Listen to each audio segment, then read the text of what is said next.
Hello students, you are welcome in my channel Roy Chemistry Classes. Here you have to study about the solution. हाँ तो दोस्तों, हम लोग यहाँ बात कर रहे हैं सॉल्यूशन के विषय में, जिसमें पिछले 4 वीडियो में हम लोग सॉल्यूशन के कंसंट्रेशन टर्म्स के विषय में जाने हैं, जिसमें percent concentration, molarity, mole fraction, part पर मिलियन एंड नॉर्मलिटी, इस सब टर्म्स के विषय में जाने। अब इस प्रेजेंट वीडियो में हम लोग देखेंगे कुछ सिंपल न्यूमेरिकल्स, फ्यू न्यूमेरिकल्स को डिस्कस करेंगे। Then after you have to discuss about the solubility को डिस्कस करेंगे। Let us start the numericals, few numericals. First, calculate the amount of urea required to prepare 250 ml 0.1 m aqueous solution. यानी 0.1 m aqueous solution के 250 ml prepare करने के लिए urea के कितने amount की आवश्यकता होगी, यह फाइंड करना है। तो इसके लिए हम लोग इससे पहले देखते हैं कि कौन कौन से डाटा दिए गए हैं और कौन सा फार्मूला यूज़ करेंगे। तो इसमें डाटा है, यूरिया का मोलिकुलर फार्मूला दिया हुआ है, जिसके अनुसार हम लोग मोलिकुलर मास फाइंड कर लेंगे। मोलिकुलर मास जिसका 60, जो कि ऑलरेडी क्वेश्चन में गिवन भी है। यदि गिवन नहीं हो तो मोलिकुलर फार्मूला से मोलर मास को फाइंड कर लेते हैं। देन आफ्टर मोलरिटी दिया हुआ है, वॉल्यूम ऑफ सॉल्यूशन दिया हुआ है। तो इससे हम लोग मोलरिटी के definition m = WB × 1000/MB × V से WB फाइंड कर लेंगे। WB = molarity × molar mass × volume / 1000। इससे कैलकुलेशन करने पर हमें 1.5 ग्राम ऑफ यूरिया आता है। तो इस तरह से हम लोग सिंपली कैलकुलेट कर लेंगे। देन उसी second numerical, the volume of 0.25 m HCl when doubled by adding water, the molarity of solution become what? यानी यदि क्वेश्चन दिया गया हो जिसमें सॉल्यूशन का मोलरिटी दिया है और मोलरिटी में वॉल्यूम बढ़ाया जाए तो रिजल्टिंग सॉल्यूशन का मोलरिटी क्या होगा। तो इसके लिए हम लोग लिखते हैं millimoles of solution remains always constant even after volume of solution raises to any extent. Solvent add करके सॉल्यूशन का वॉल्यूम कितना भी बढ़ा दिया जाए, लेकिन उसका मिली मोल्स कांस्टेंट होता है, यानी m × v molarity × volume product हमेशा कांस्टेंट होता है। इसके अनुसार हम लोग लेते हैं m1v1 = m2v2। तो दोस्तों क्वेश्चन में दिया हुआ है v1 मान लेते हैं कि v है, v2 2v ml हो जाएगा। m1 यानी इनिशियल मोलरिटी 0.25 है, तो फाइनल मोलरिटी m2 क्या होगा। तो इसके लिए m1v1 = m2v2 लिया, जिसमें m2 = m1v1/v2। तो 0.25 × v / 2v यानी 0.25 m/2, यानी आंसर होगा 0.125 m। हम लोग को आंसर मिलेगा। Then we see third question.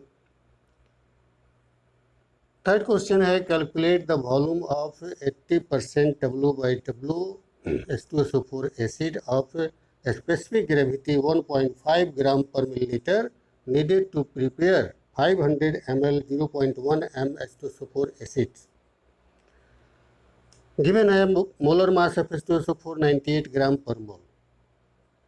तो दोस्तों इस क्वेश्चन में दिया हुआ है percent by mass 80%, specific gravity 1.5, volume required दिया गया है, volume prepared to be prepared दिया हुआ है 500 ml एंड रिजल्टिंग सॉल्यूशन का मोलरिटी दिया हुआ है 0.1 m।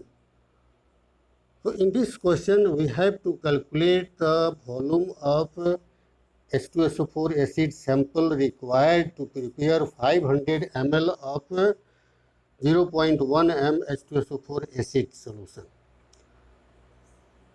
So from the question,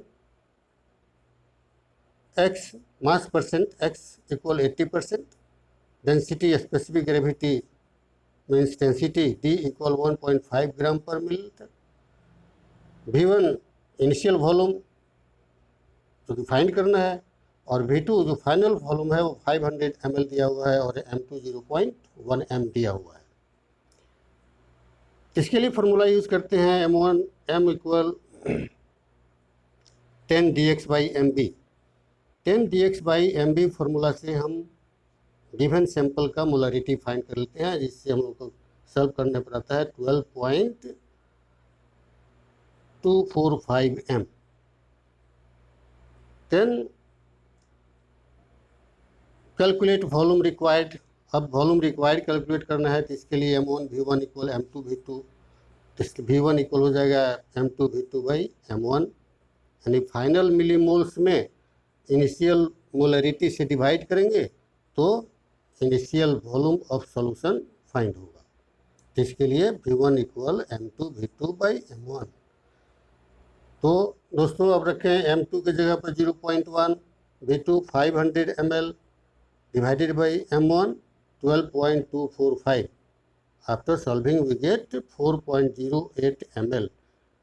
This equal to 4.1 milliliter. This is the required volume of H2SO4 acid sample given to prepare the 500 ml of 0.1 m acid solution. अब हम देखें fourth question. Calculate molarity of mixed solution of 20 ml 0.2 m HCl and 30 ml 0.3 m HNO3 acid. तो दोस्तों इसमें दो acid solution दिया हुआ है, एक है 20 ml 0.2 m और दूसरा HCl है, और दूसरा नाइट्रिक एसिड है जिसका मोलरिटी 0.3 m और वॉल्यूम 30 ml। तो मिक्स्ड सॉल्यूशन का मोलरिटी फाइंड करने के लिए हम लोग तो कंस्टिट्यूएंट मिक्सचर्स होते हैं, कंस्टिट्यूएंट सॉल्यूशन होते हैं, उनके मिलीमोल्स का सम ले लेते हैं और टोटल को डिवाइड करते हैं टोटल वॉल्यूम से, यानी मिलीमोल ऑफ मिक्सचर इक्वल होगा M1 V1 plus M2 V2 by V1 plus V2। और इस तरह से क्वेश्चन से डाटा को रखने पर M1 V1 की जगह पर 20 into 0.2 plus 30 into 0.3 divided by 20 plus 30, this equal 13 divided by 50 and the answer we get 0.26 m। तो इस तरह से दोस्तों सॉल्यूशन पर सिंपल न्यूमेरिकल्स होते हैं, और सिंपल न्यूमेरिकल्स सॉल्व करने के लिए फार्मूला यूज किया जाता है या यूनिटरी मेथड से कर सकते हैं। केमिस्ट्री के न्यूमेरिकल्स ज़्यादा कॉम्प्लेक्स नहीं होता, इसमें लगभग सभी सिंपल होते हैं और अरिथमेटिक के यूनिटरी मेथड से इसको सॉल्व किया जा सकता है। तो दोस्तों इसमें हम अब देखते हैं सॉल्युबिलिटी, मेन टॉपिक है सॉल्युबिलिटी। अब सॉल्युबिलिटी के संबंध में समझेंगे कि सॉल्युबिलिटी क्या है। सॉल्युबिलिटी को डिफाइन करते हैं the amount of solute dissolved पर 100 ग्राम और 1000 ग्राम of solvent to make saturated solution at given temperature and pressure is called as solubility. It is denoted by S and expressed either by percent W by W or by gram per kg. यदि solvent 1000 ग्राम लेंगे तो ग्राम पर KG में express करेंगे, और 100 ग्राम लेंगे तो percent by मास में एक्सप्रेस करेंगे। तब इसमें the amount of solute dissolved per 100 gram और 1000 gram of solvent to make saturated solution, यहाँ एक टर्म आता है सैचुरेटेड सॉल्यूशन। तो व्हाट इज सैचुरेटेड सॉल्यूशन? तो दोस्तों पिछले वीडियो में हम लोग डिस्कस किए हैं सैचुरेटेड सॉल्यूशन कि वह सॉल्यूशन जिसमें मोर सॉल्यूट डिजॉल्व ना हो सके, such solution in which more solute can't be dissolve at given temperature called as saturated solution. तो अब यहाँ एक चीज़ समझना है कि when a solution become saturated, तो इसके लिए जैसे किसी सॉलिड को अगर सॉल्वेंट में डिजॉल्व करते हैं तो सॉलिड का अमाउंट धीरे धीरे मिक्स होता है सॉल्वेंट में, तो इस प्रोसेस को डिसोल्यूशन कहते हैं। और साथ ही साथ डिजॉल्व्ड पार्टिकल्स जो होते हैं एसोसिएट होकर के सॉलिड रूप में सेपरेट करते हैं, इसको क्रिस्टलाइजेशन कहते हैं। तो जब सॉल्यूशन में रेट ऑफ डिसोल्यूशन इक्वल हो जाता है रेट ऑफ क्रिस्टलाइजेशन के, when rate of dissolution of solute in solution become equal to the rate of crystallization, then solution become saturated, तब वो सोल्यूशन सैचुरेटेड हो जाता है। अब सॉल्युबिलिटी जो है डिफरेंट डिफरेंट फैक्टर्स पर डिपेंडेंट करता है। यहाँ हम देखेंगे फैक्टर्स अफेक्टिंग सॉल्युबिलिटी, कौन कौन से फैक्टर सॉल्युबिलिटी को अफेक्टेड करते हैं उसको देखेंगे। The solubility of A solute in a particular solvent affected by following factors. Solubility of a solute in a particular solvent affected by following factors. यानी different solute का सोलिबिलिटी डिफरेंट होता है, different solute का different solvent में solubility different होता है। तो कुछ फैक्टर्स पर डिपेंड करते हैं, जिसमें first factor nature of solute and solvent, ये डोमिनेंट फैक्टर है, nature of solute and solvent. Solubility of solute depends on nature of solute and solvent both. Solubility जो है solute और solvent के दोनों के नेचर पर डिपेंड करता है। देयर इज ए प्रिंसिपल, यहाँ एक प्रिंसिपल किया जाता है, like dissolve like, same dissolve same, means the solute and solvent of similar nature are miscible together. यदि सिमिलर नेचर के solute and solvent दोनों हो तो आपस में miscible होते हैं, means the structurally and functionally similar substances are miscible together. Like dissolves like का मतलब हुआ, इसका मीनिंग हुआ कि स्ट्रक्चरली एंड फंक्शनली यदि सोल्यूट और सॉल्वेंट का मोलिकुलर स्ट्रक्चर सिमिलर हो, स्ट्रक्चरल सिमिलरिटी हो या उनमें फंक्शनल सिमिलरिटी हो तो आपस में मिसिबल होते हैं।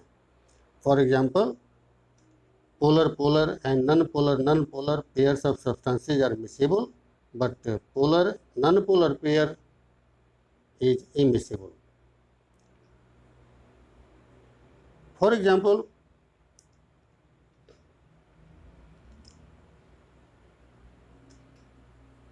water and hydrochloric acid HCl gas miscible together because HCl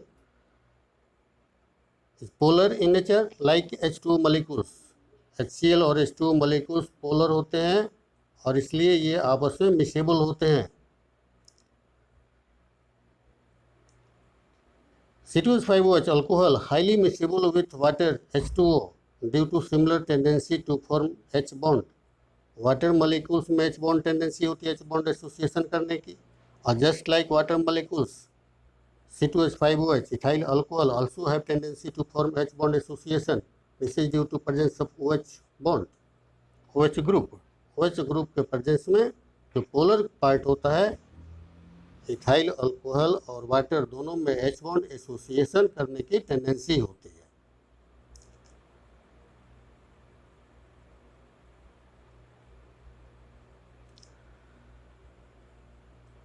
Ammonia gas being polar is soluble in water while H2, N2, O2, etc.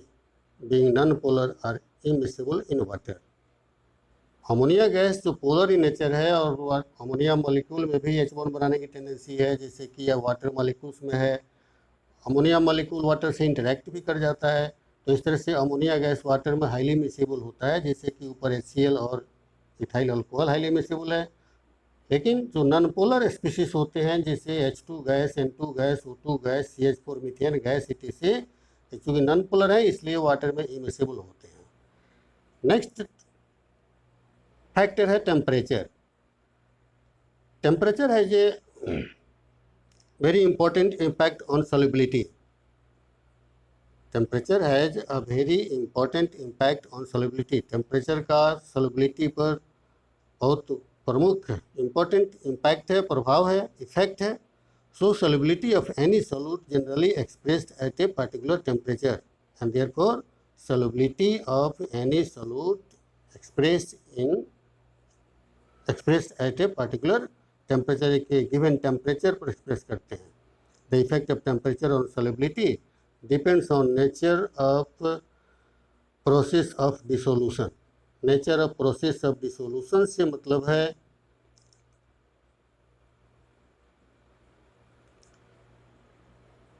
से dissolution of solute in solvent is of two types, endothermic and exothermic. First we see in case of endothermic dissolution. The rise in temperature favors the increase in solubility. For example, solubility of sodium nitrate, potassium nitrate, urea etc. in water increases with increase in temperature, that is solubility proportional temperature. यानी यदि किसी solute का dissolution endothermic हो, यानी heat gain करता हो, heat absorb करता हो, जैसे कि पोटेशियम नाइट्रेट को या सोडियम नाइट्रेट को या यूरिया को जो वाटर में डिजोल्व करते हैं तो ये मिक्सचर सॉल्यूशन जो कूल हो जाता है. That means this process is endothermic in nature. So for this process if we increase the temperature, solubility of solute increases. Next, in case of exothermic dissolution, exothermic dissolution में देखें, the rise in temperature favours decrease in solubility.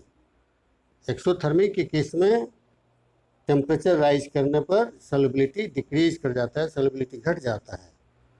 For example, solubility of washing soda,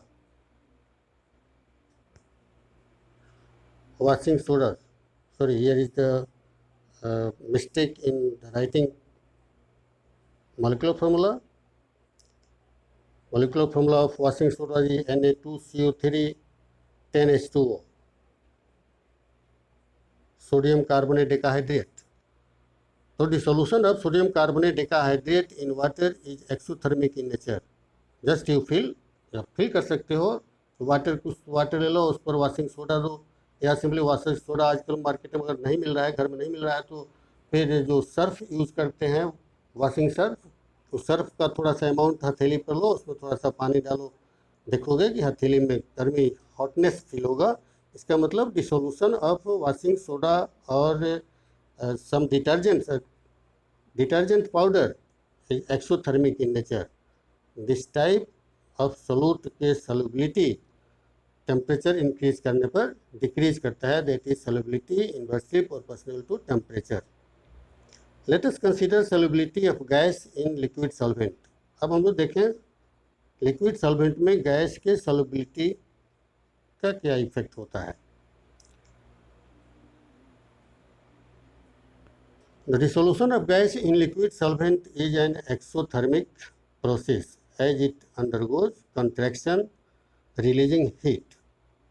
liquid solvent में gas का dissolution एक exothermic process है, क्योंकि जब gas dissolve होता है तो गैस कॉन्ट्रैक्ट होते हैं.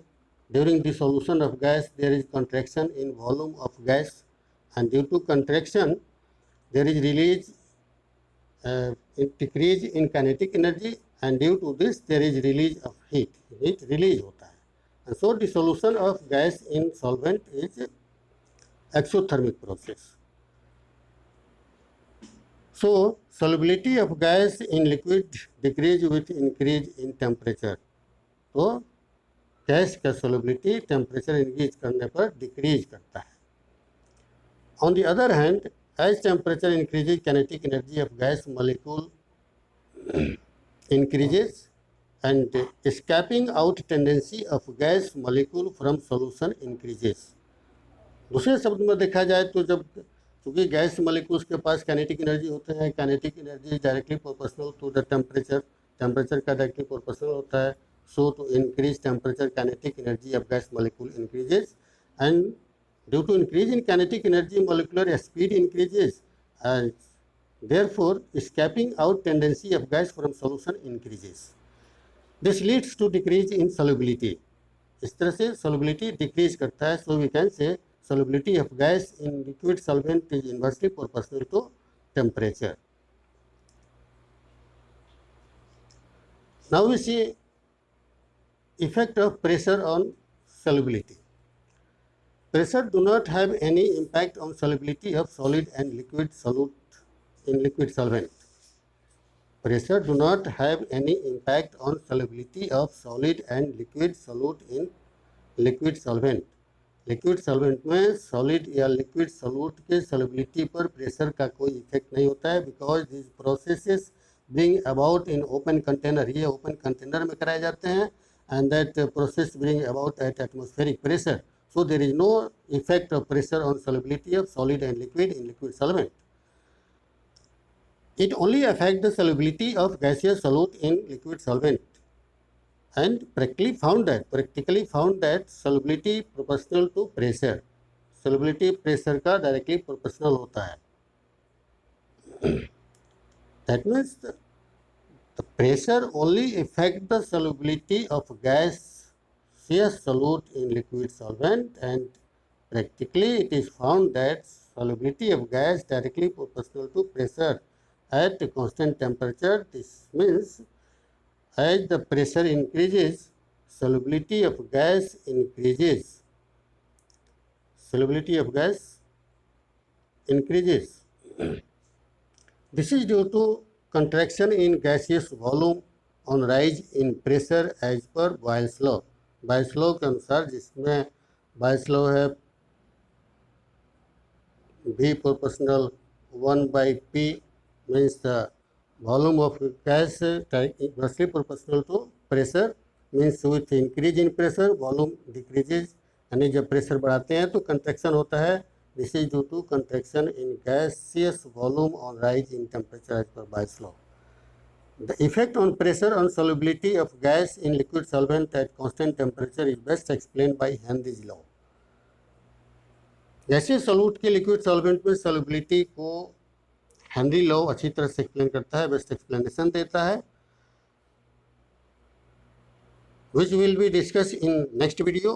हेनरी लॉ जो गैसियस सॉल्यूट के लिक्विड सॉल्वेंट में सॉल्युबिलिटी पर प्रेशर के इफेक्ट को एक्सप्लेन करता है, इसे हम नेक्स्ट वीडियो अगले वीडियो में देखेंगे. तो दोस्तों, अगर ये वीडियो अच्छा लगा और तुम्हें इससे इम्प्रूवमेंट मिले तो वीडियो को मेरे चैनल को सब्सक्राइब करेंगे और इसे लाइक करेंगे. यदि कोई क्वेरी हो, यानी क्वेरी और you want some written notes, then you can contact on my contact number or WhatsApp number, which is 9905015382. Thanking you for watching this video.